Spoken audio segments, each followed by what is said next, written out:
Dia faly miaraba antsika rehetra ny tokantrano any amin'izao alady alina izao manaraka ny fandarana manokana miainga mivantana avy ety amin'ny lapam-panjakana hiavoloha isika amin'ity alady alina ity avaka kely ny fandarantsika satria ankoatra ny resadresaka toy ny mazatra izay fanaovana amin'ny filoha Andro Rajoelina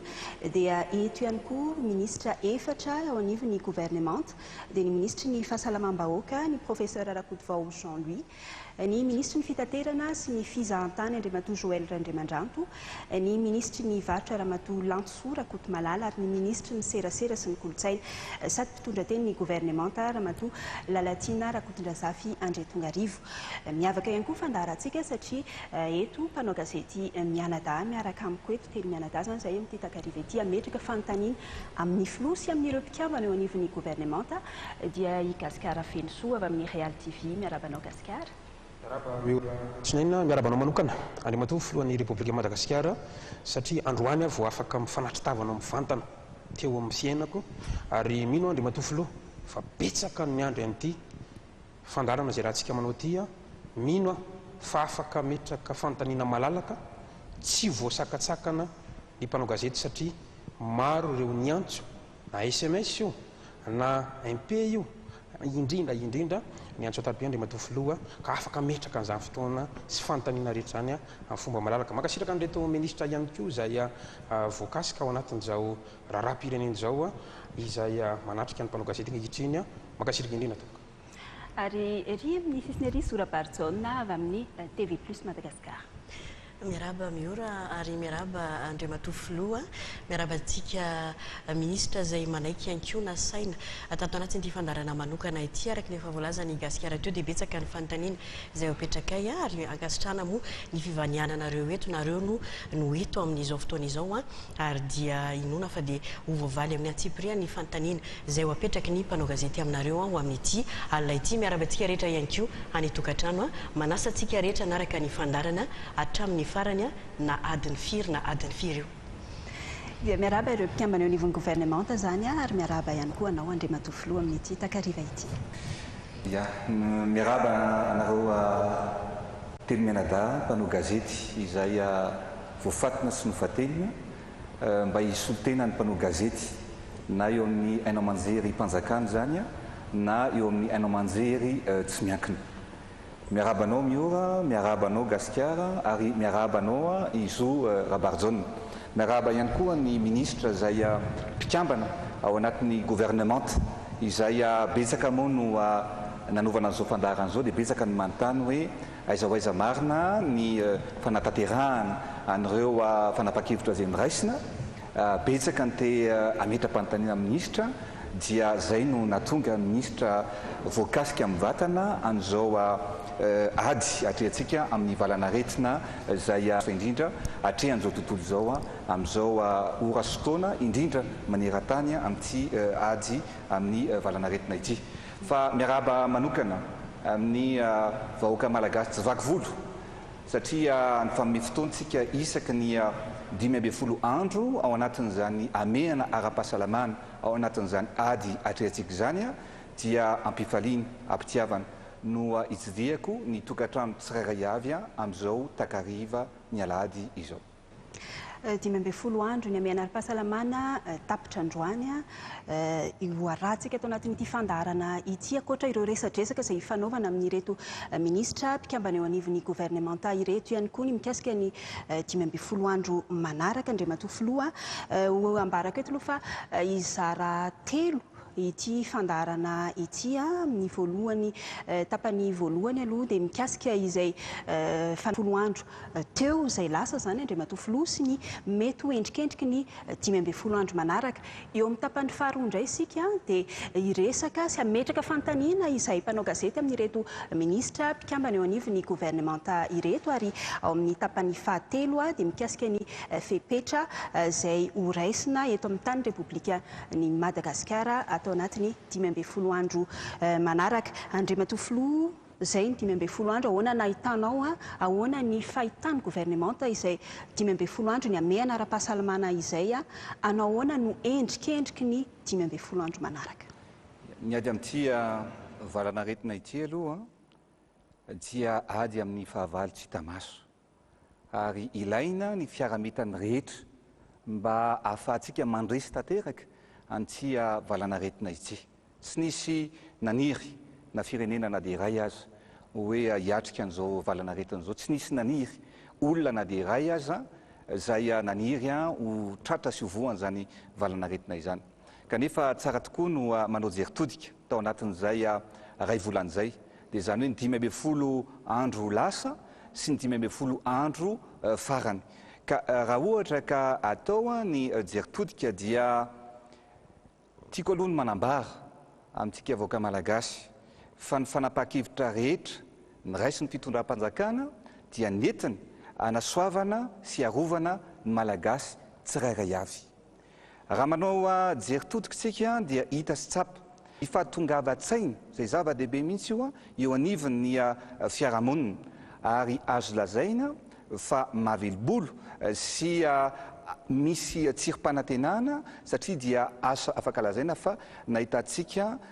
vokatra izay fanapahan-kevitra tao anatin'izay 5 volana izay. Ny antony dia amin'ny ankapobeny dia tsapa fa ny ena ny tahan'ny olona voamarika fa mitondra ny valanaretina. Izany dia noho ny lamina sy ny fepetra izay napetratsika. Ary ny ezaka rehetrarehetra nataontsika dia nitondra vokatsoa na dia mbola ao anatin'ny ady amin'ity valanaretina ity ary isika ankehitriny. Anisan'izany aka ohatra vitsivitsy aho. Tao anatin'izay 10 andro farany zay dia ny zavatra hita sy tsapa dia ireo faritra zay nakatona tanteraka dia efa eo andala ny mivoaka na indrindra hoe maresy amin'ny valanaretina. Ny antony dia zao misy faritra maromaro zay omeko atsika eto toy ny any faritra Boeny ohatra zay anisany natahorana indrindra satria avy any ilay variant avy any Afrika Atsimo no niditra voalohany tamin'ity andiany napatahotra, napiororo, marikototra ny zavatra nahina mety hitranga. Nefa ny zavatra nisy dia ankehitriny tao anatin'izay herinandro faran'izay dia iray monja sisa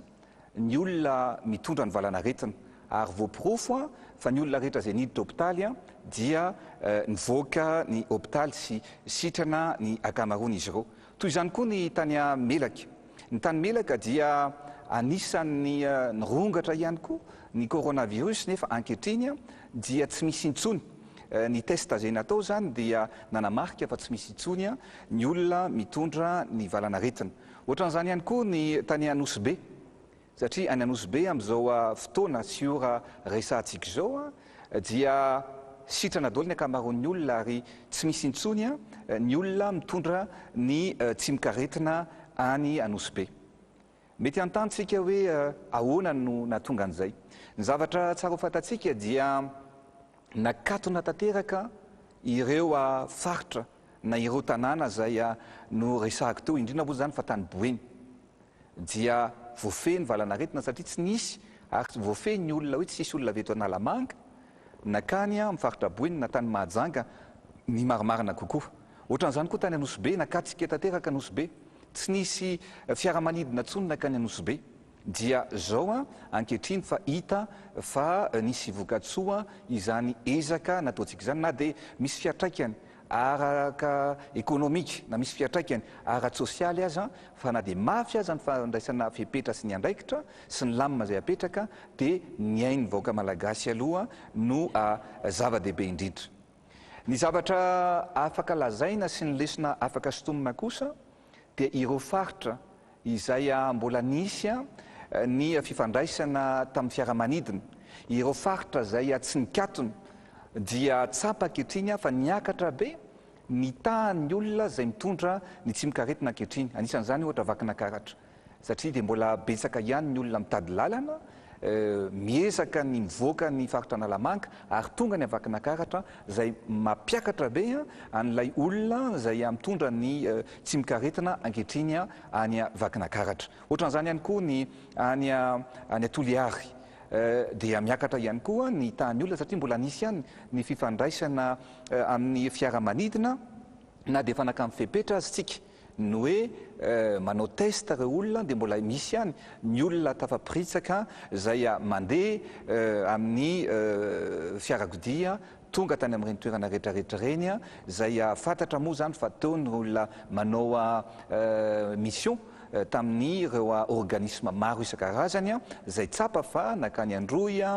tonga tany atolaniaro dia naparitaka ny valanaretina. Noho izany dia mila entitra isika amin'ny fanarahana sy ny indrindrindrindra ny fametrahana ny fitsipika sy fanarahana ny tompona andraikitra isatsikajany ny fitsipika izay apetratsika. Raha manao bangona ao anatin'ny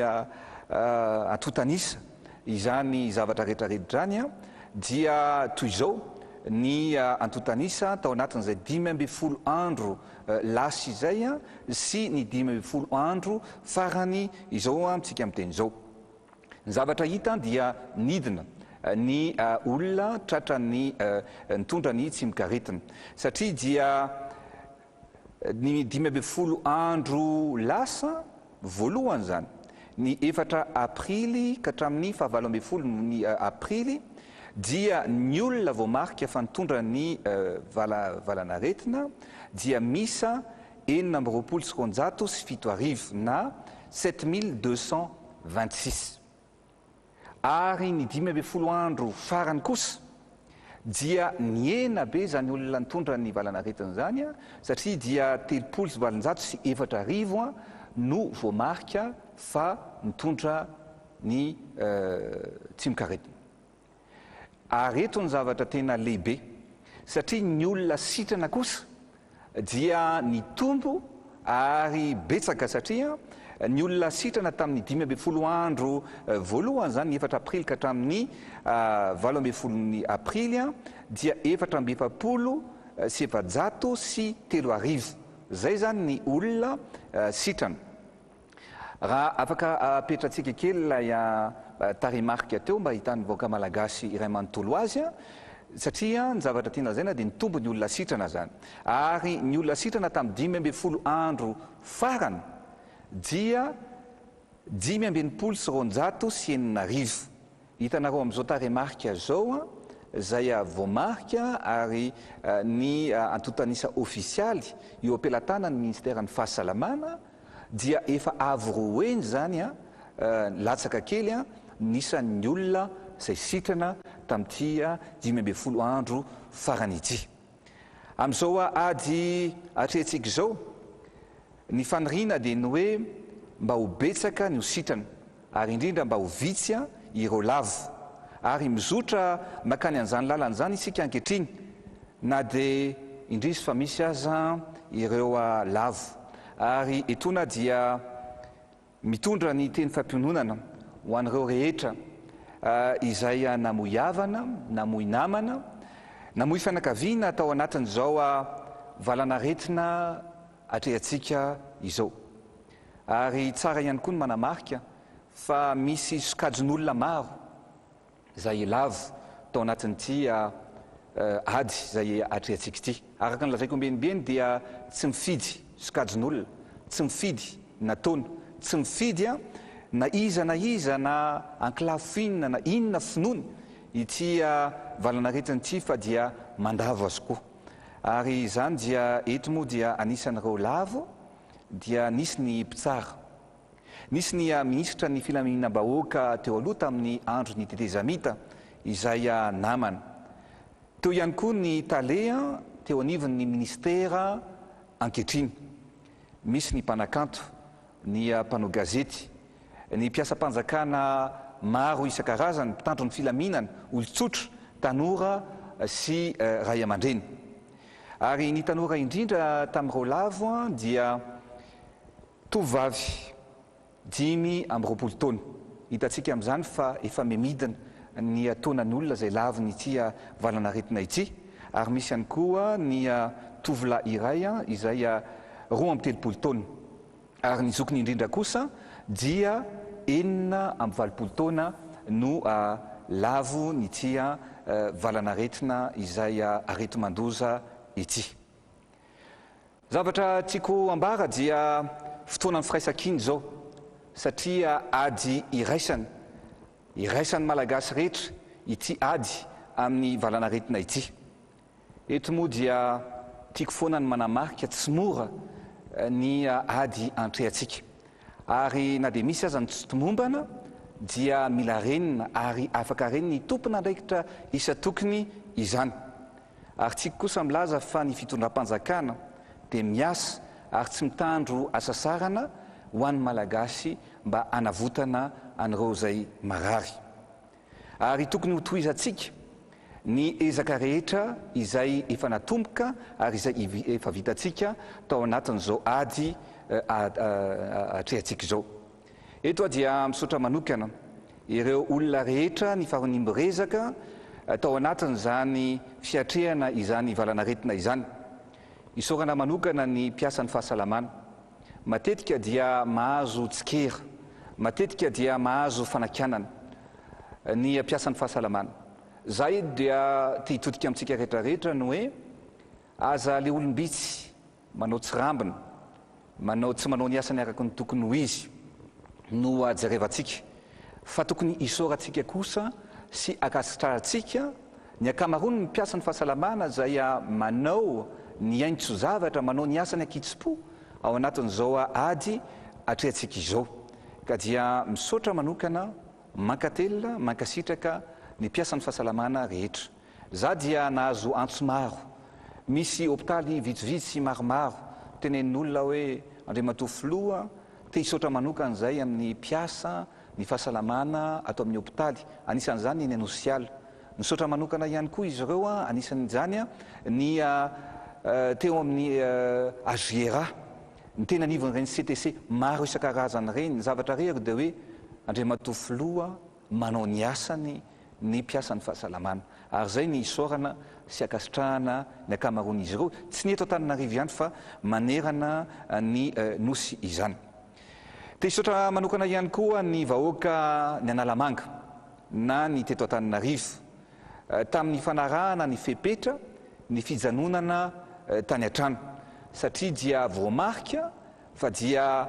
nanatanteraka an'izany mihitsy na dia marary amintsika azy hoe mila mijanona ny an-trano zany nefa aina no vonjena lahatokana ny aina. Ary isaorako manokana ny vahoaka rehetra teto Analamanga tamin'izany fanarahana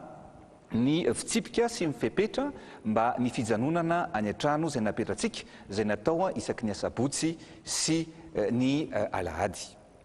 Makasitraka manokana ihany koa ny mpitandro ny filaminana izay miasa andro aman'alina, miezaka manao ny asany, tsy mora ny mandamina antsika vahoaka, ary zay ny ilaina fahatongavan-tsaina sy fakasitrahana amintsika tsirairay avy. Fantatro ary tsapantsika rehetra fa mafy ny toejava misy amin'izao fiantrehana ny valanaretina izao. Tsy ady na aretina ny rina ity valanaretina ity, kanefa dia tsy maintsy atrehana ary tsy maintsy raisitsika ny andraikitra iarovana ny vahoaka malagasy. Noho izany dia ankehitriny rehefa vita izay ny 12 andro lasa iny dia mila tohizantsika niezaka mba hahafahana mandresy tanteraka an'ity valanaretina ity. Ka noho izany dia nampiantso ireo lehibean'ny androm-panjakana izahay dia nanontany ny hevitr'izy ireo. Anisan'izany ny filohan'ny fitsarana avo momba ny lalam-pandrenana, ny filohan'ny antenimiera ndolona, ary ny filoha ny ao amin'ny Assemblée nationale na ny présidente ny Assemblée nationale. Rehefa mifandinika ny lehibean'ny androm-panjakana rehetra dia natsapa fa mila tohizana ny ezaka satria mbola tsy resy ity areti-mandoza ity. Ka noho izany dia mitoetra ny amehana ara-pahasalamana na mbola mijanona ao anatin'ny état d'urgence sanitaire ny eto amin'ny République ny Madagasikara mandritra ny 15 andro manaraka. Noho izany zavatra rehetrarehetra zany dia mbola mikatona ny faritra Analamanga, mikatona ihany koa ny faritra Atsinanana sy ny faritra Sava. ary noho ny firongatry ny valanaretina any amin'ny faritra hafa kosa dia akatona tanteraka ny faritra vakinakaratra. Toy izany koa dia mikatona tanteraka ny faritra Matsiatra ambony ary mikatona tanteraka ihany koa ny faritra Anosy manomboka ny alarobia 5 ny volana May ho avy zao. Noho ny ezaka nataony faritra hafa kosa nefa dia misokatra manomboka amin'ny alatsinainy 7 ny volana May ho avy zao ny faritra Boeny, misokatra ihany koa Nosy-be, ary marihana fa na dia efa miena aza ny tranga vaovao dia mbola entanina ny mponina rehetra any amin'ireo faritra ireo mba hanaja ny fepetra ara-pahasalamana rehetra mba tsy hiverenantsika andalana indray, satria efa ezaka goavana no vita an'ireo faritra ireo. Ny fepetra mahakasika ny fampianarana kosa dia miditra mianatra ny kilasy mpanadinana rehetra, zany hoe miverina mianatra ny mpianatra rehetrarehetra manala CEPE, BEPC ary ny baccalauréat. Ny mikasika ny fampitaovana dia eto mba te resaka kely amintsika rehetra fa tsara ihany no misitona lesona fa ity valanaretina ity dia natsapana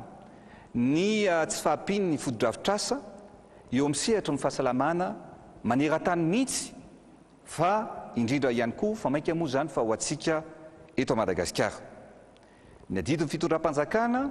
dia ny mitondra vahaolana eo anatrehan'izany tsy fahampiny ny fotodrafitrasa mikasika nyity ady izay apetratsika ity. Noho izany dia ny zavatra nataontsika dia mampitombo ireo atoerana afaka mandray an'ireo olona izay marary. Tsy maintsy nitady hevitra isika satria ny adidin'ny fitondram-panjakana dia mitondra vahaolana amin'izay olana misy eo amin'ny firenena. Zay indrindra ny antony nanikafantsika an'ireo CTC satria tsara ny manamarika fa ny hôpitaly rehetra manerana ny faritra Analamanga fotsiny dia 8,700 ny fafahana mandray an'ireo marary rehetra, 8,700. Anisan'izany ao amin'ny HGR, anisan'izany ao Nosiala, ny any a Fihaonan'Ny, ny any Andondam-penaka, ny any amin'ny hôpitaly rehetra manerana ny faritra Analamanga. Rehefa zay ary ny zavatra misy ireo hitantsika ireo zany ny Covid-19. Ny eny Nosiala dia 100, ny ao amin'ny HGR dia 3,50. Zany hoe ny afaka mandray marary dia 8,700. Tsy maintsy nitady hevitra isika ary zay no antony nametrahantsika ny CTC 19 dia tao alarobia, tao amin'ny villageoire, tany amin'ny Soamandrakizay, tany Ivato, tany Akorondrano, ary sokafantsika ny ao Andoharany fotsy amin'ny herinandro ho avy zao. Fa raha jerevantsika ny totaliny zany ny fahafahana mandray marary eny anivon'ireny CTC reny dia nahazontsika zany toerana vaovao ahafahana nitsabo sy namelona sy indrindra nanavitra maro dia nahitatsika trana sy mamonjy an'ireo malagasy izay marary. Toy izany koa ny fanikafantsika an'ireo hôpital hôtel izay amisa maromaro izy ireo izay nahafahantsika nandray marary 1,100. Zany zavatra rehetrarehetra zany dia mba ilazainantsika hoe tsy mipetrapotsiny ny fitondram-panjakana ary isorana an'Andriamanitra fa ny antsika dia vavaka arahana asa ary ny asa araham-bavaka dia mitondra makany amin'ny fahombiazana. Zay indrindra no tiako ametrahana atsika hoe mila atao lahara-pamehana ny fahasalamam-bahoaka. Zay no tiako ny manambara amintsika vahoaka malagasy eto fa na dia mbola tsisy aza ny coronavirus dia efa tao anatin'ny velirano, efa tao anatin'ny lahara-pamehana ny fahasalamam-bahoaka. Zany dia nametrakitsika CSP2 zay misa 1,100 angala mpanamboarana avokoa. Ary ny zavatra fanamby napetraka dia ny hoe ny distrikta rehetra manerana ny Madagasikara dia tokony hanana toby fijabona avokoa mba hahafahana mitsabo ny vahoaka malagasy. Maromaro ireo CSP2 amin'ny distrikta rehetra zay hitantsika amin'ny sary zao zay efa napetraka manerana ny nosy efa eo ny andalam-pahavitana, efa eo ny efa ho vita, ary ny tenako manokana manomboka amin'ny herinandro ho avy io dia anokatra an'ireny toeram-pitsaboana zay napetratsika izay. Misy tany lavitra fitondrana, tany lavitra andrina araka ny tenenitsika, nefa ankehitriny dia tsy adinontsony izy ireo. Anisan'izany koa ny hôpitaly manara-penitra. Tao anatin'ny herintaona sy tapany monja dia 13 ny hôpitaly manara-penitra izay natobontsika manerana any Madagasikara. Anisan'izany ny any Atsalovo, ny any Iosy, ny any Maintirano, ny any Vohibato, ny any Manandriny, ny any Belo Androy, ny any Ambomasoa ary ny any Akilizato. Zany zavatra rehetrarehetra zany dia ataontsika hoe ezaka atao mba hoentina anavotana ny vahoaka fa indrindrindrindra lahara-pamehana amin'izao fitondram-panjakana zao ny fahasalaman'ny vahoaka malagasy. Zao tsika vao mahatsapa fa ilaina ary mila presihana ary mila ampitomboana ny fanaovana an'ireny fotodrafitrasa maro isan-karazany ireny. Raha ohatra tsika ka hiverina kely amin'ny toedraraha misy ankehitriny, ny zavatra tsapa dia manerana an'izao tontolo izao na ny firenena lehibe azy dia sahirana tokoa mitady oxygène, mitady concentrateur d'oxygène. Nefa isika ankehitriny dia tamin'ny andihany voalohany dia efa nanafatra concentrateur d'oxygène izay miisa 420 izay tiako foana manamarika fa nanavitra olona maro satria sarobidy loatra ny fahasalamana sy ny ain'ny vahoaka malagasy. Raha misy malagasy ray lavo dia anisan'ny malahelo ny tenako sy mitondra fanjakana zay miaraka amiko. Ary tsy matory andro aman'alina zay mijery hoe inona mba olana tokony hoentina mba hitsabony sy anavotana anty vahoaka malagasy ity. Raha mahitsika amin'ny fahitalavitra iraisam-pirenena dia hitatsika fa betsaka mihitsy ireo milahatra mitondra mitady bouteille d'oxygène. Fa tsika eto Madagasikara kosa dia nanafatra bouteille d'oxygène misy 2,000 ary efa tonga amin'izao tsika amin'ny teny zao hitatsika amin'ny sary eo izany bouteille d'oxygène misy 2,000 zany izay aparitaka ho zaraina manerana amin'ny faritra izay mila vonjy sy indrindra mila an'izany fitaovana izany. Ohatran'izay ihany koa ny concentrateur d'oxygène. Concentrateur d'oxygène misy 2,000 ihany koa no nafaratsika. Efa nivezivezy indroa ny fiaramanidina Air Madagasikara zao nakan'ireo etan'ireo ary mbola andefany teliny, mbola andefany ny efany satria nyezaka rehetra dia tsy maintsy ataontsika mba hoentina anavotana ny vahoaka malagasy manoloana anty arety mandoza ity. Natao lahara-pamehana ary mbola ataontsika afolo eny nyezaka atao anamafy ny ezaka zay efa vitatsika eo amin'ny lafiny fahasalamana. Noho izany dia anafatra scanner isika ho an'ireo faritra izay mbola tsy manana an'izany, indrindra fa ireo faritra alavitra dia ny any Tolaniaro, ny any Nosbe ary ny any Antalay izany. Ny zavatra tsy maintsy ataontsika dia ampitomboana ihany koa ny fiofanana, ampitomboana ihany koa indrindrindra ny mpiasa ny fahasalamana izay tokony ho raisina mpiasam-panjakana mba hiaraka hiantsoroka, mba hiaraka hiady ao anatin'izao valanaretina izao.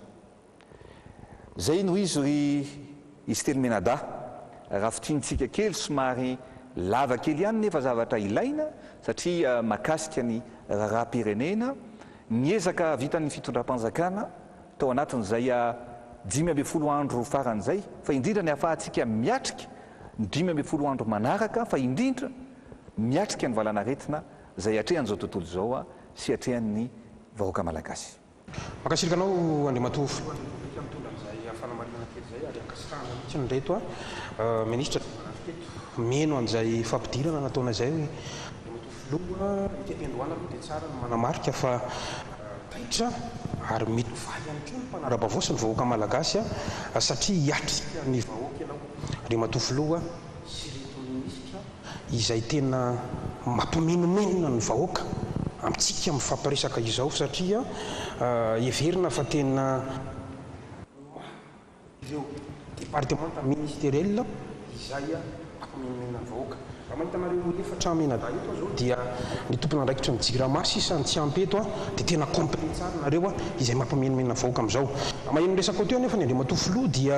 mahatsiaro hoe ohatry ny milamy mazany Madagasikara paradisy Madagasikara voafeny ny fitondrana ny zavatra rehetrarehetra ny zavatra misy marina nefa dia malahelo ny vahoaka malagasy andriamatoa filoha amin'ny fitavozavozana ny fandraisanareo fanapahan-kevitra eto Madagasikara eto vokatra zany misy ray mpianakaviana maty misy reny mpianakaviana maty misy namany avana tapaka faty etsy faty eroa izany zavatra misy iaina vahoaka amin'izao fotoana izao tsy anasa intsony ny vahoaka malagasy orinasa malagasy amin'izao bankoropotra ary betsaka ny tsy mihinan-kanina no marana fotoana izao dia tsy mahavita miantoka ny fitsaboana azy intsony tena mandohalika tanteraka andriamatoa filohan'ny repoblikan'ny Madagasikara ny malagasy amintsika mifampiresaka izao mba tsy ilazako hoe tena victime an'ity fitondrana izay tarihanao ty andriamatoa filoha ny vahoaka malagasy ny fanontaniako ety ampiandohana zany raha sitraka ao tompoko raha sitraka retelomenada dia mahitsy manao hoe mba miaina ny fasahirana ny vahoaka majinika ave ianareo reto fitondram-panjakana ambony ny mpitandrina ny firenena amintsika mifampiresaka izao andray fanapahan-kevitra sy vaolana goavana ho an'ny vahoaka malagasy ve ireto minisitra ireto say alokaloka eo ambanin'ny elatra ao andriamatoa filoha manoloana n'izao zava-misy sy zavatra mitranga eto amin'ny firenena malagasy izao makasirika tokoa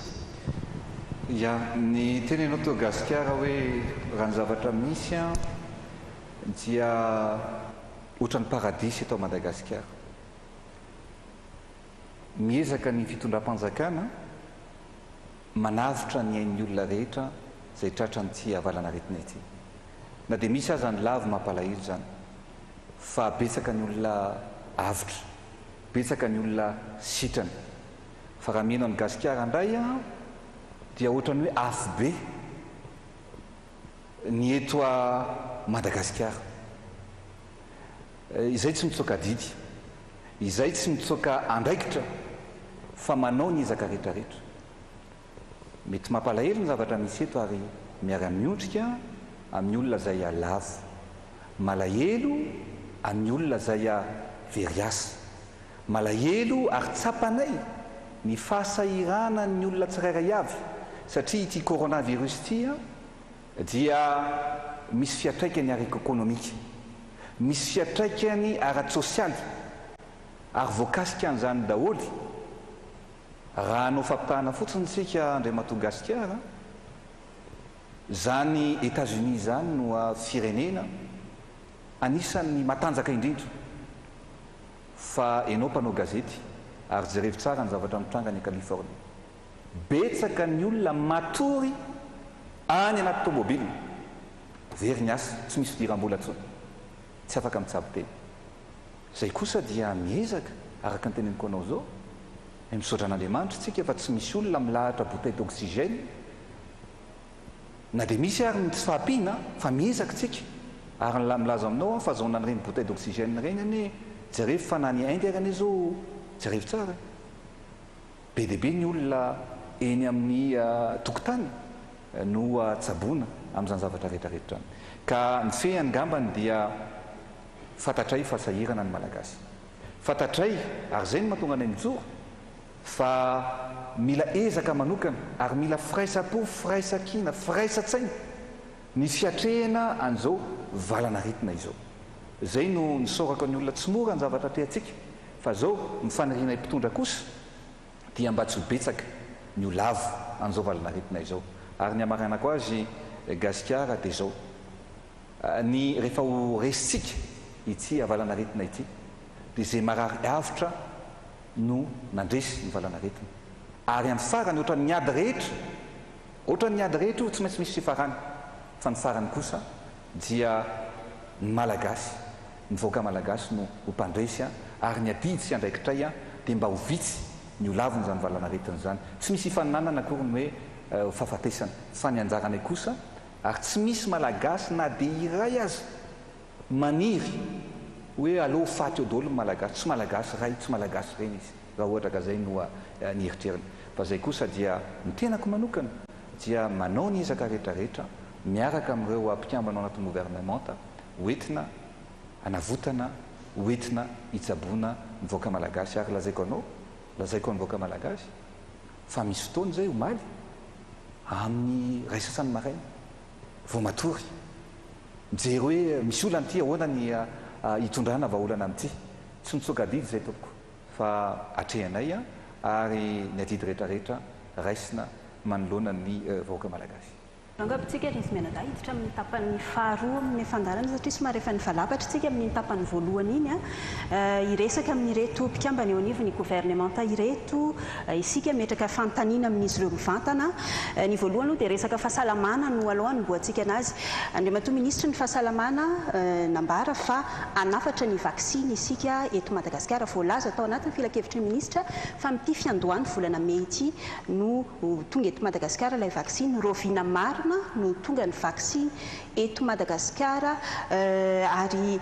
inona ilay vaksiny ho afaratsika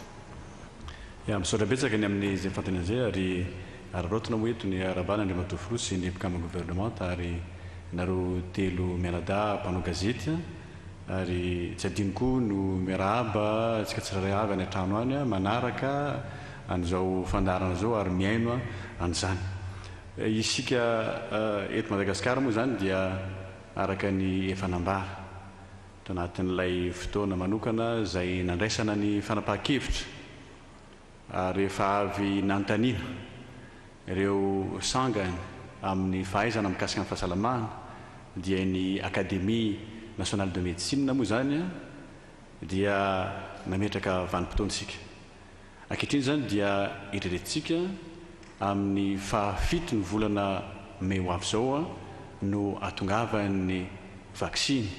landin'ny voalohany eto Madagasikara ary ao anatin'izay dia efa nisy fanapahan-kevitra koa ny amin'ireo karazam-baksiny zay niarahana tamin'ny io Académie nationale de médecine koa zany ny karazam-baksiny zay hoekena ampidiritsika eto Madagasikara ary ity andiny voalohany ity zany dia tafiditra tsara ary mamaly an'io azo antsaina hoe fanapahan-kevitra ny raisina io dia apiditra tsika ilay hoe Shadox 1 Covid-19 zany hoe io zany ilay hoe Covishield zany io zay zany naran'ny vaksiny zay mpiteratsika sy ny daty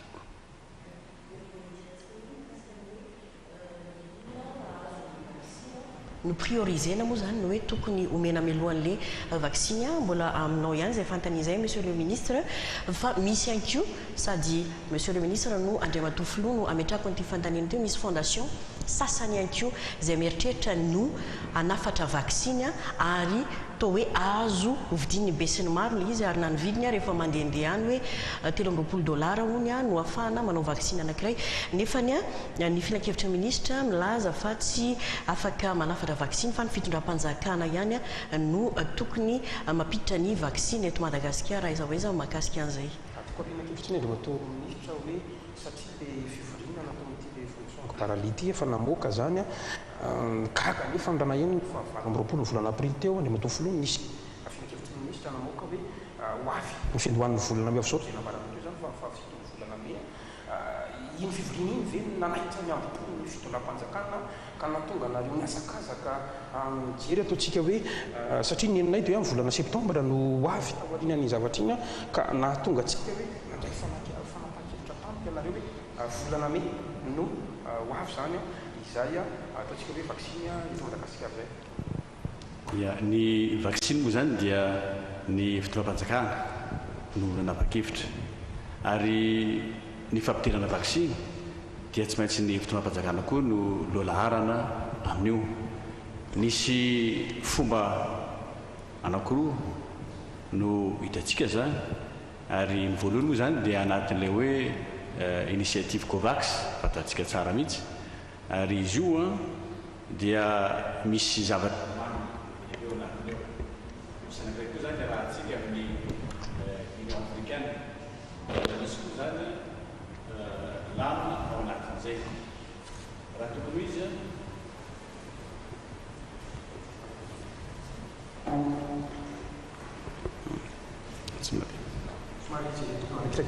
fadilay micro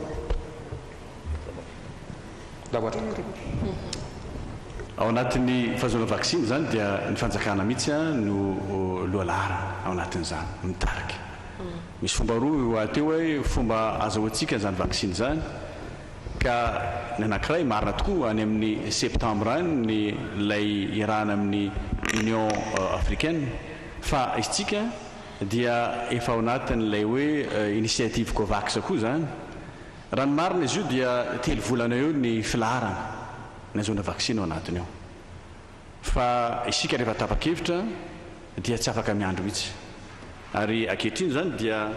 nafainganitsika le izy itsika no nanafaingana kanefa misy fomba hafa koa zay mety azahoana ny vaksiny koa ankoatran'ireo ary zay no tiako resahana eto hoe reny zany karazana hoe ny fanjakana malagasy misokatra koa amin'izay lafin'izay fa mariako ny fikarakarana momba vaksiny rehetra dia anjara ny fitondrana malagasy fitondram-panjakana zany amin'ny alalan'ny ministèram-bahoaka ministèra fisalamam-bahoaka no mikarakara ny fanafarana rehetrarehetra ary tsy mampatonga atsika zany tsy ho elatsika dia iroso amin'izay fanaovam-vaksiny zay Andro manto minisitra inaka ny paikady apetraka anareo anivon'ny ministèra fahasalamam-bahoaka mba tsy ho fanararotana indray ny fahatongavan'izay vaksiny eto ka lasa isin'ny kolikoly mba samy sitraka avokoa ny olona rehetrarehetra ao anatin'izay vaksiny zay efa nanaovan'ny transparency international antso moa andre matofiloha ny atahorana amin'izay mety isin'ny kolikoly zay ary zay ny mety ho everina fa natonga ny filan-kevitra minisitra ny laza fa ny fanjakana ihany no tompona andraikitra ao anatin'le izy asa andre mato minisitra angamana saotranao nametraka izay fantariana zay atsika rehefa manao zavatra dia ataontsika matipaika zany ny fampidirana vaksiny dia misy programma manokana mihitsy ary isika dia na dia ao anatin'ny fotoana fohy dia fa nametrapetraka zany lay hoe misy plan national de déploiement zany ny vaccin zany hoe kalarana planina matipaika mihitsy izy io afahantsika manaparitaka ny vaksiny ary ao anatin'io ary dia mazava tsara fa ny fanaovana vaksiny dia ciblé nanaovantsika anazy zany tsy ataontsika kaporaraka mihitsy ary araka nefa napetrapetraka dia ao zany reo mpiasan'ny fahasalamana izay isitraka n'ilay indiany voalohany ao koa reo azazana hoe ny mpitandy filaminana ao reo marefo ary ao koa reo zokiolona dia zany rehetra zany ankehitriny dia efa misy lamina mifandraiky amin'izany daholy inona ny lamina atao dia misy le fisoratana anarana ary atsika manana le tobim-pahasalamana zay afaka manao an'izany tsara ny an'ny filohalin-da dia efa misy toerana koa zany zay efa natokana ho amin'izany ny moan'ny reo marefo ny diabetika ohatra dia eny amin'ny amadia ohatra izy sy ny sisa efa mipetraka daholy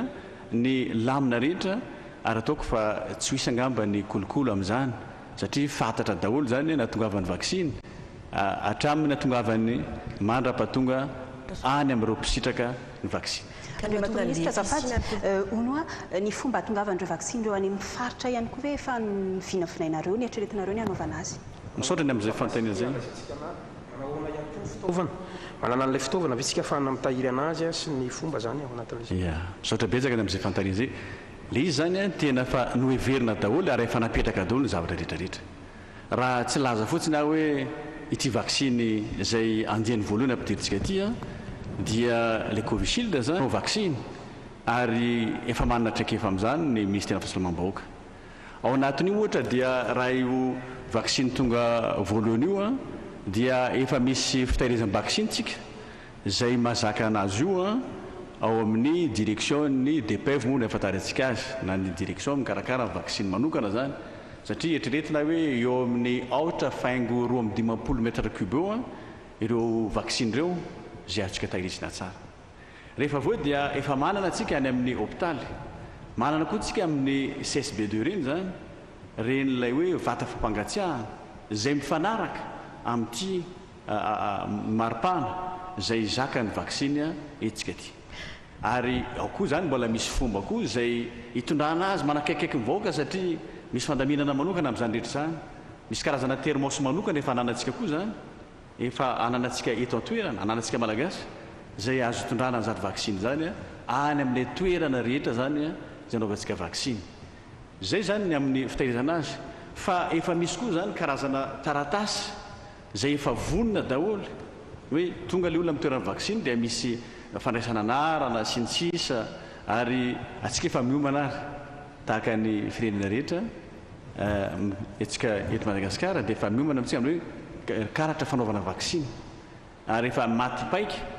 ary ao anatiny eo zany dia azo zaina hoe tsy mena mitaha amin'ny hafa mihitsy fa ao daholo zany ro zavatra ilaina rehetra mba ahafahana manome antoka hoe ity olona ity dia navita vaksiny ary ny vaksiny andiny voalohany moa ataontsika zao dia rehefa tonga ndray koa ny vaksiny andiny faharoany dia hoisy soratra koa zany atao anatiny eo navita n'ilay andiny faharoany indray le olona amin'ity karazany vaksiny zay afarintsika ty iverena kely makasika ny resaka nambarany filoham-pirenena teo natonga oxygène 2 arivo isika extracteur d'oxygène 700 arivo ihany koa matetika ny mahatonga ny fahafatesan'ny olona any amin'ny hôpitaly andriamatoa ministra dia ilay tsy fahatongavany oxygène ara-potoana sy ny tsy fahampiana oxygène ihany koa satria rehefa forme grave le olona dia efa oxygène fa tsy concentrateur na extracteur d'oxygène intsony ilay 2 arivo io ve ampy ary ahoana ny faritra amin'izay fotoana zay ya ny filana amin'ny oxygène moa hitantsika fa dia niakatra tokoa ary niakatra nanaraka n'ilay azo zany hoe fipoahan'ilay coronavirus mihitsy nasanatsy zany dia isika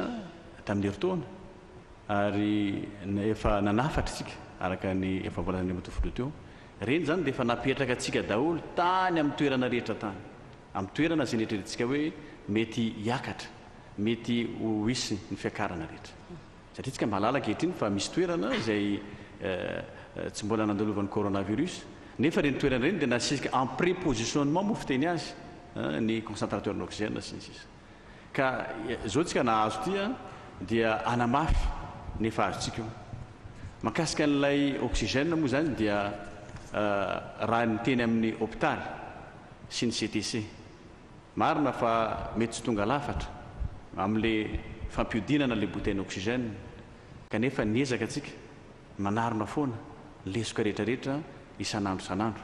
ary ataoko fa reto fahatongavana zay nresahany andriamatoa filoha teo zany fahatongavana bouteille oxygène dia mamparita atsika ka dia samy anana anjarany daholo ny faritra ary ity ny zavatra mba tiako marina anatin'ity rehetra ity zany dia zao zavatra ataontsika makasika ny oxygène zao marina fa makasika n'ilay covid-19 le izy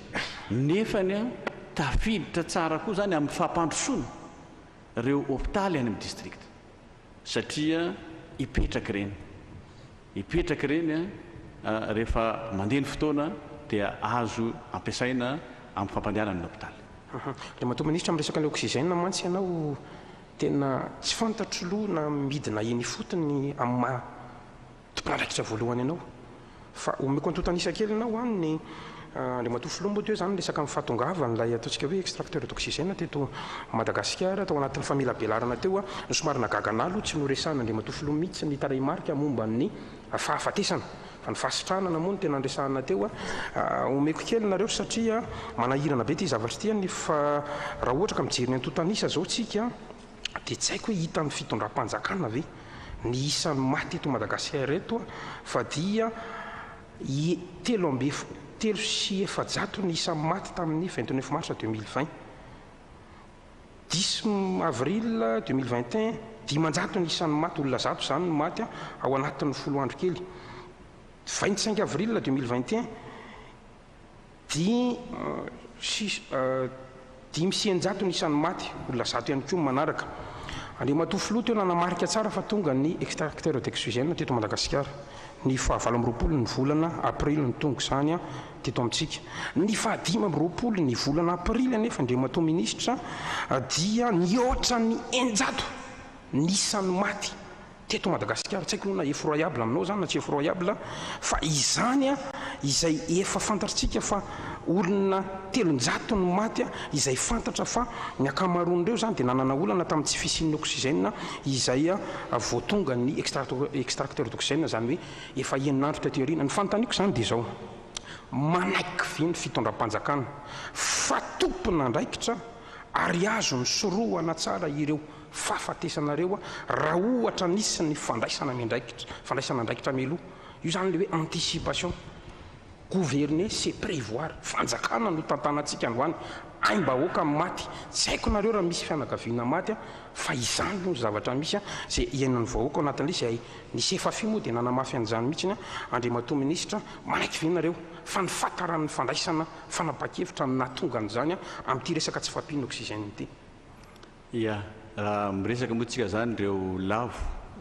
vokatra n'ity Covid ity amin'ny mampitsabo ny tena koa dia azo lazaina hoe miaraka miondrika amin'ireo izay manana ny lavo ary miara-miombina alahelo amin'ireo olona izay namoy havana, namoy zanaka, namoy ray aman-dreny. Ary izany ataoko fa isika rehetra dia miara-miaiky fa raha ny fandritsika dia tsy misy lavo akory na anankiray ary. Ny aretina moa eo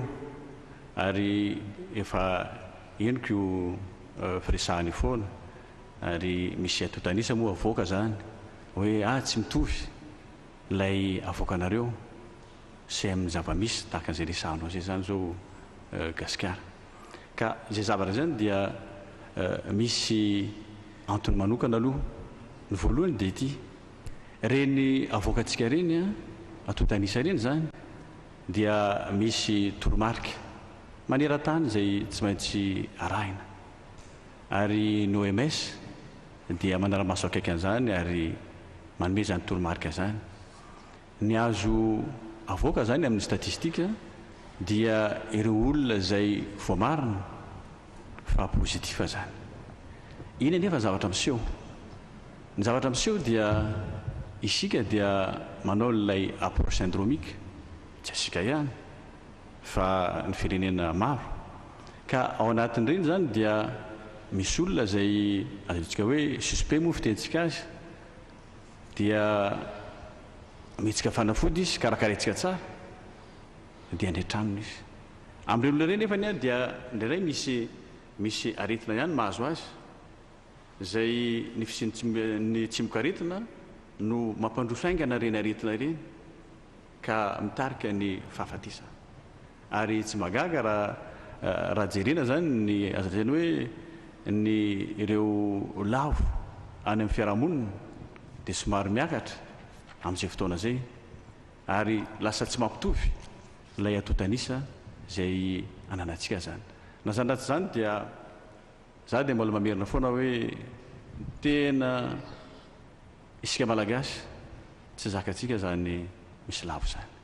Ary izay mpitsabo ny mpiasan'ny fahasalamana rehetra izay manao ny ainy tsy ho zavatra ankehitriny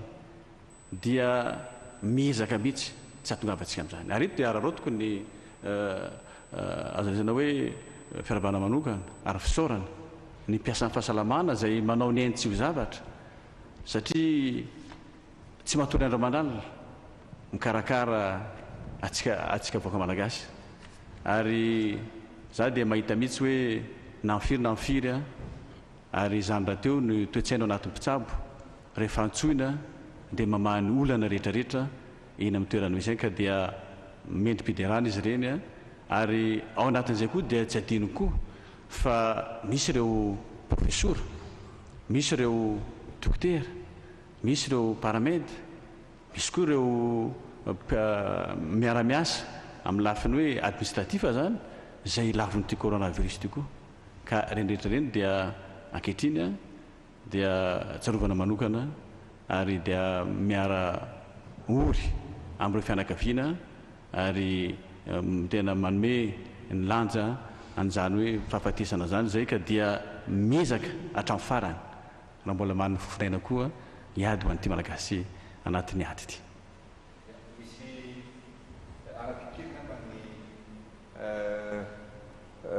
ny teniny andriamatoa minisitra teo satria gasikara moa dia ny teny a mikasika ny atotanisa an'ireo olona zay lavo ny ity valanaretina ity na dia malagasy ray aza no lavo dia mampalahelo zay ao anatin'izao ady atreantsika zao ary tiako foana mamerimberina fa ady iraisany ity tsy any fitondram-panjakana irery ty ady ity fa adytsika malagasy ny coronavirus eto Madagasikara. Any atotanisany olona lavo moa no niresahanao teo a Gasikara. Ny lavo tao anatin'ny 5 andro farany dia 320 ambozato. Ary ny lavo nandritra ny herintaona mahery 700 latsaka kely ngambany izay raha tsy diso a 700 latsaka kely eo. Betsaka tokoa zany fa zao zay ny teneniko hoe tsy faninanana izy ity fa anjarany Gasikara ngamba no mijery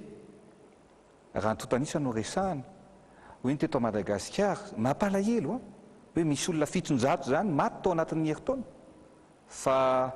fantatro tsara Gasikara fa manaraka vaovao iraisam-pirenena. Ny tany Brésil ny Gasikara fantatro tsara fa 4000 ny ao anatin'ny ray andro. Ny any Inde 3000 ny ao anatin'ny ray andro. Tsy faninana antsika hoe ndao hiazakazaka ao amin'ny any. Zay ny teneniko hoe manao ezaka ny olantsika indrindra moa fa mpanao politika fa nareo mpanao gazety tena ilaina mihitsy ny hevitra avy any aminareo fa ny olana eto amintsika ary zay nisorako amin'ny tompon'andraikitra isan-karazany teo dia tsy ampy lay lazaina hoe gratitude na fakasitrahana. Mety tsy tomombana, mety misy tsy tomombana maromaro na eo anivon'ny ministère na eo anivon'ny mpitondra isan-karazany isan-tokony fa aleo le mba zavatra tsara ezaka tsara ataon'ny fitondrana mba jerevantsika indray ao anatin'ilay izy. Zay no ny tenenako hatramin'ny voalohany teo hoe firy ny avitra, firy no sitana, tsy zay hoe firy no lavo. Mba fantatrareo fa raha tsy nanao an'ireny CTC reny tsika, raha tsy nanao an'ireny hôtel hôpital reny tsika, tsombotsony any hôpital teto amintsika. Ary zay ny teneniko hatramin'ny voalohany hoe misitona lesina amin'izany tsika, zay ny antony nanaovantsika hôpital marobe, CSB2 marobe manerana ny Madagasikara. Ary zay ny teneniko ihany koa hoe ny tsika dia manam-pinoana, mivavaka fa mivavaka dia raha anasa. Raha sanatria ho anareo telo menada sy ho an'ny mpijery rehetrarehetra. Raha sanatria ka mbola nitombo ny olona mitondra ny tsy mikaretina dia milaza aminareo tsombotsony ny hôpitaly amin'izao ora sy fotoana tenenantsika izao. Fa misaotra an'Andriamanitra tsika isan'andro dia mijery firy indray zao no hôpital libre ary zao efa manomboka na ny CTC dia efa manomboka me sitrana ny olona dia manomboka misy toerana zany ao anivon'ireny CTC reny. Raha tamin'ny herinandro voalohany tao anatin'ny ray volana vao nisokatra ny CTC tao Alarobia, fantatrareo za tsara zany mpanao gazety na 3 andro tao aorianany fotsiny dia feny ny CTC tao Alarobia ary betsaka ny lavo tao. Fa zao tsika miteny zao ngamany dia efa hitantsika fa mizotra makany amin'ny ezaka tsika, mbola tsy misiky tsika efa tsy tafavoaka ny ala fa no ny ezaka natao, no ny lamina sy ny rafitra napetraka dia efa mizotra makany amin'ny tsaratsara kokoa tsika izany ankehitriny. Niresaka nareo teo mikasika amin'ny bouteille d'oxygène ary mila mitandrina tsara tsika any amin'ny faritra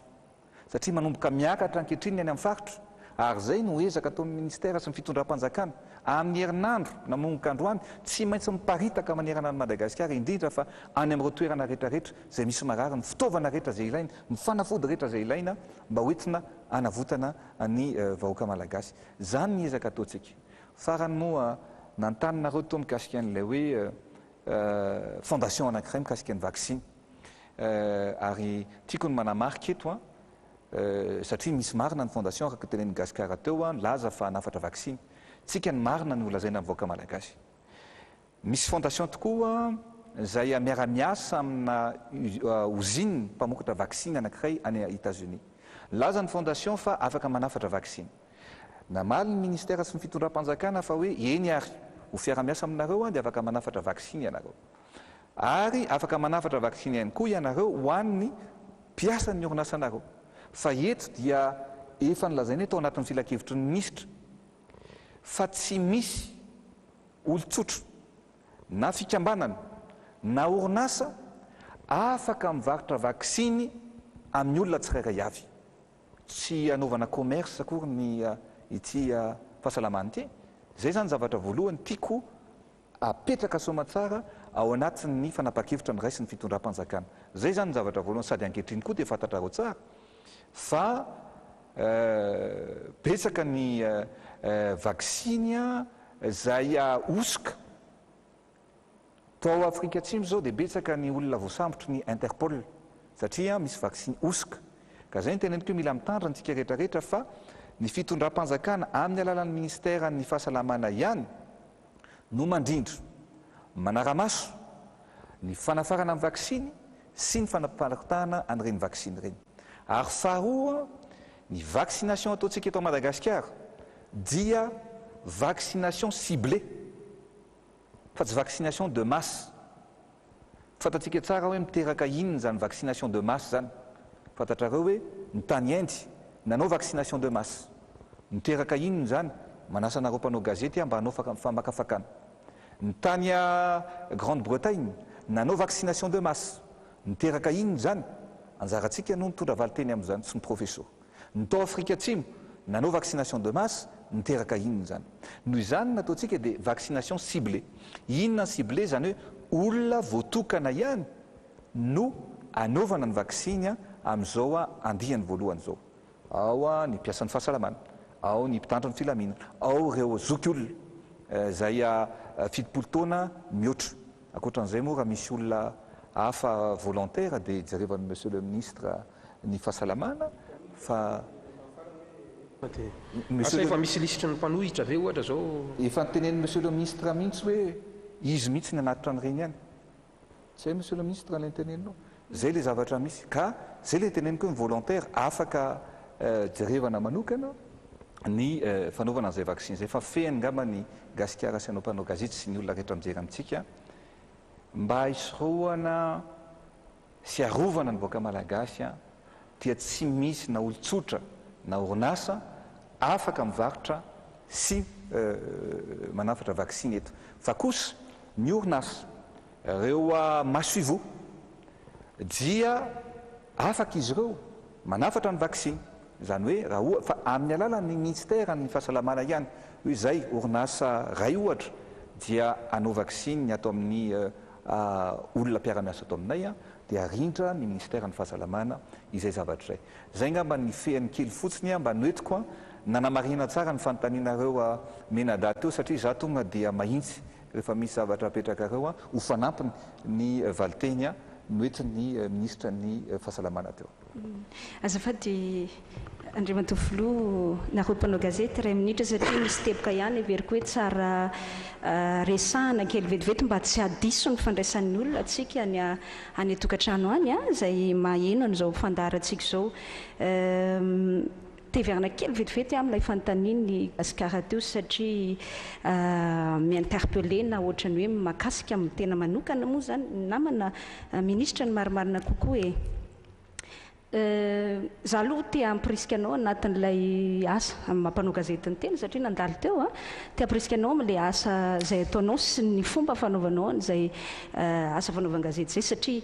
normal be zany ianao raha tonga amina karazana show media atsika ohatran'izay satria zay no andrasan'ny mpijery aminao satria ny réputation-nao kosa ohatran'izay dia tsy maintsy manao an'izay ianao fa raha tsy voatorabato. Fanaizana zany no hoe reto ministra reto miampy ministra misahana ny angovo no voatorabato na hoe mampimemena ny olona moa filazanao azy. Normal zay Gasikara satria amina situation na crise sanitaire dia tsy maintsy les premiers responsables n'ilay secteur no voakasika e. Normal zany raha ohatra hoe nanana olana zao tsika amin'ny resaka fifandraisana amin'ny raharaham-bahiny ohatra dia ministre ny affaires étrangères zany no mety exposé voalohany teo dia izy nahazo ny fimenimenoana ny olona. Normal zany fa tsy midika zany hoe mitavozavoza ilay ministra ho fiarovako an'ireto namako ministra reto zany e. Io moa misy fitenenan'izay Gasikara hoe matoa ianao tsy misy mitsikery tsisy manakiny tsy manao ninina ianao zay. Ary misy ihany koa mitovy amin'izay hoe vous ne serez jamais critiqué par quelqu'un qui fait plus que vous. Tsy misy manakinanao zany raha manao mihoatra anao ianao izy fa hitany ianao fa manao dia zay nanakihany anao. Ary zay ny tiako ametrahana an'le hoe mitavozavoza hoe ianao ny fandraisana andraikitra ny fitondram-panjakana. Misy fiteny Andriamatoa Filoha zay hitako mitombina fa indraindray le izy mety ho adinodinitsika hoe ny fanapahan-kevitra raisy ny fitondram-panjakana io gasikara sy tsika namana mpanao gazety diso mihitsy zany fiverana hoe tsy voahevitra izy io na hoe tandrametaka izy io fa indraindray tokoa tsy azon'ny olona eo ny hoe le izy fa azon'ny olona ao ariana. Tenin'Andriamatoa Filoha zay dia aviako ohatra hoe mame ohatra mihitsy tonga dia ohatra mivantana mihitsy. Ohatra zao ny fanapahan-kevitra ndraisy ny fitondram-panjakana hoe atao fiboana isika isaky ny farany herinandro vao nivoaka iny fa nga farany herinandro ihany ny mandeha le virus fa ahoana ianareo hoe teneninao izy hoe zany fepetra zany ange mba notinihan'ny filohan'ny repoblika sy ny prime ministre sy ny mpikambana anaty gouvernement dia sy ireo ataontsika hoe expert amin'izay sehatry ny médecine zay fa tsy hoe ndraisana fahatanytany. Ary io zao tsika miara mahita tenenako taremarika gasikara satria gasikara miteny taremarika dia mamelahy teny taremarika ihany koa tany amin'ny 14 avril 15 avril tena 859 ny isan'ny ka vaovao ao anatin'ny andro ray 15 avril 832 nanao confinement indray mandeha tsika andro ray zay teneniko zay nanao confinement indray mandeha tsika après any week-end tonga dia nidina tany amin'ny 400 taremarika 487 484 ary zao tsika miteny zao tsika gasikara 28 avril 186 ny taremarika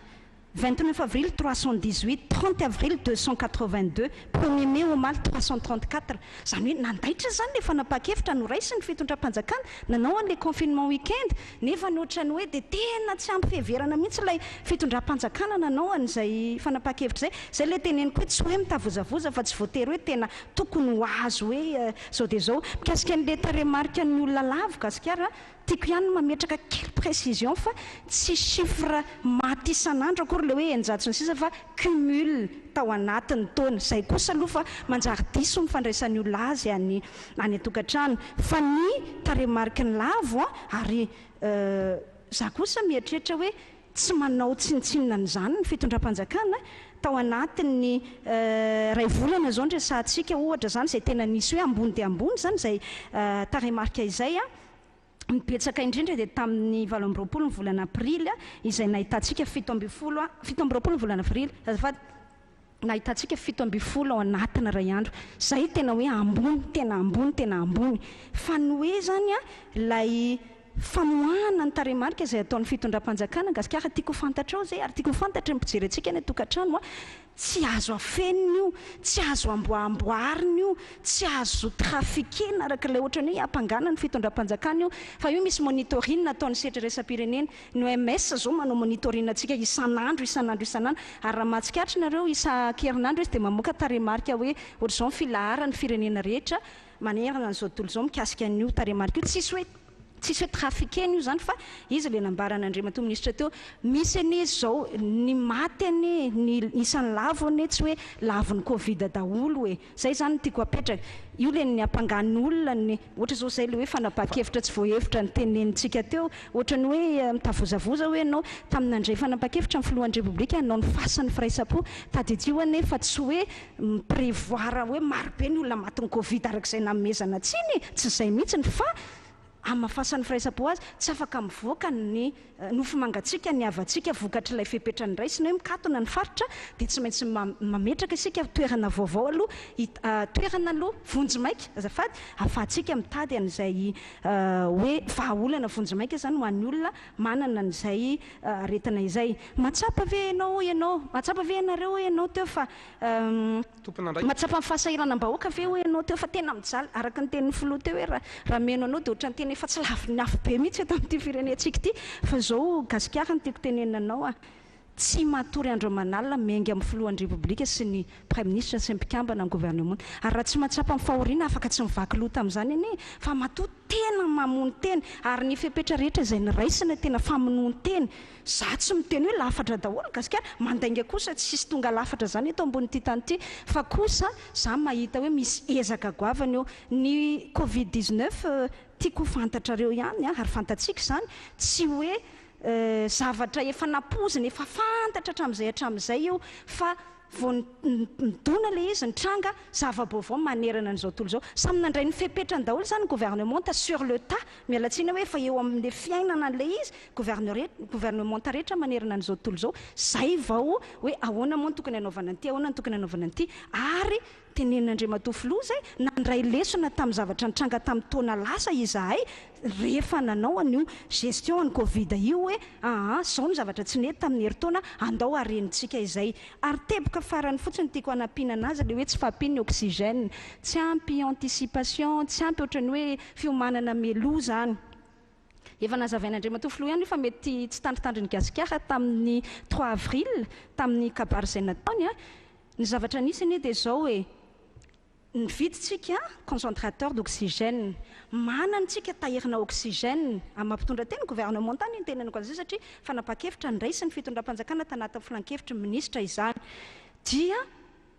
normal le izy raha tsy ampy satria nahery vaika be ilay variant sud-africain izay tonga teto amintsika raha ampitahina tamin'ny zava-nisy tamin'ny taona lasa zany tena nahery vaika be mihitsy ary tao anatina fotoana fohy dia nidangana be ilay filahana amin'ny oxygène zany tany anivo ny hôpital sy ny CTC samy hafa tany dia normal zany raha ohatra hoe le pelatanana tsy ampy ary raha tsy nandray andraikitra le fitondram-panjakana tsy natsapa amin'ny fahorim-bahoaka hoe ianao teo dia afaka mbola tsy nanafatra oxygène nge afaka mbola tsy nanafatra concentrateur ane fa ny filohan'ny repoblika vao nahita hoe tena miamafy le variant avy hatrany dia niraisiny izay fanapa-kevitra izay fa io moa tsy hoe raisiny androany dia avy hatrany zany dia hoe iny dia latsaka eo le izy rehefa avy eo fa zay mafita tanandrara-panjakana azy fa ainga anarak'izay tratra kosa nanafarana n'izany fitaovana entina miatrika izany efa nazavaina daholo ihany zay fa everiko hoe tsara iverenana kely vetivety fotsiny mba tsy hoe sanatria manao tsinitsinina n'izay atao hoe préoccupation na mety zavatra manahirana ny vahoaka izay ny fitondram-panjakana